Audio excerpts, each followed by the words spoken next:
Il y a 3 mois, l'atmosphère était bien différente et marquée par une inquiétude et une tristesse visible sur les visages des stagiaires. Ces derniers étaient sur le point d'entamer leur formation civique et militaire.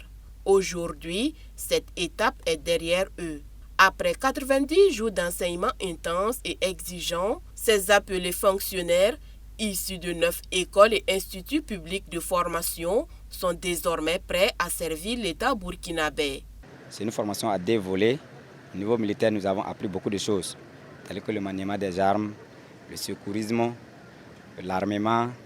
On a aussi appris l'appropriation, les consignes de sécurité que nous avons bien assimilées, sans oublier le fait que nous avons été outillés aussi au combat. Avec les sports intensifs aussi, on peut dire que ça a renforcé notre état physique.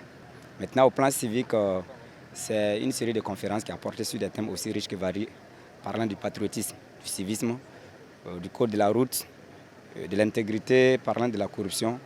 Baptisée Promotion Espoir, cette 80e promotion se distingue comme un symbole de renouveau. Elle a pour objectif de devenir les nouveaux visages de l'administration publique. La formation civique et militaire, c'est une formation qui cultive en nous l'esprit de courage, de confiance en soi, de bravoure. Et puis, on est déjà prêt à sauver la nation. La formation s'est très bien déroulée durant tous les 3 mois. On est très content, on a acquis encore plus de connaissances sur le civisme, le patriotisme et encore plus sur l'armée.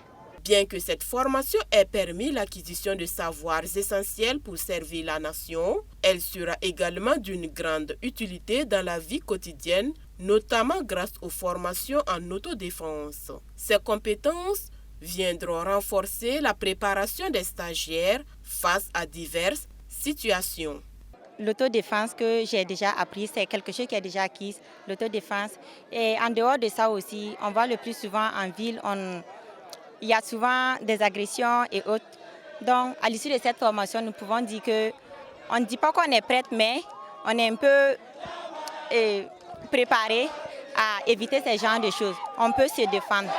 Ils étaient initialement 1000 appelés fonctionnaires, mais lors de la cérémonie de sortie, ce sont finalement 999 qui ont pu honorer cette obligation. En plus de posséder des compétences nécessaires pour servir l'intérêt général, ils sont également de potentiels réservistes pour la défense de la nation. Le statut de fonctionnaire de l'État, bien que civil, il a été appliqué scrupuleusement. L'accueil comme celui des recrues militaires donne nécessairement une métamorphose de l'esprit qui consiste, pour les jeunes appelés, de se débarrasser de leur habillement civil et enfiler les tenues de combat qui leur ont été remises. Au cours de cette formation civile et militaire, nous avons effectué un contrôle dont les moyennes vont de 18,75 à 12,42. Ce qui est attendu de ces appelés une fois en poste, c'est de devenir des fonctionnaires patriotes. Les formations qu'ils ont reçues devraient jouer un rôle important dans l'atteinte de cet objectif. Le programme de formation devrait contribuer de façon significative à mettre progressivement à la disposition de l'État et du secteur privé des ressources humaines de qualité engagées à servir la nation. Il fera donc des fonctionnaires stagiaires des acteurs exemplaires, capables non seulement de défendre les valeurs d'intégrité, de tolérance, mais aussi de donner un service public de qualité à travers 2 volets. D'une part, la formation civique qui permet de mieux connaître et comprendre nos patrimoines communs, l'histoire de nos institutions et les valeurs qui font notre patrie.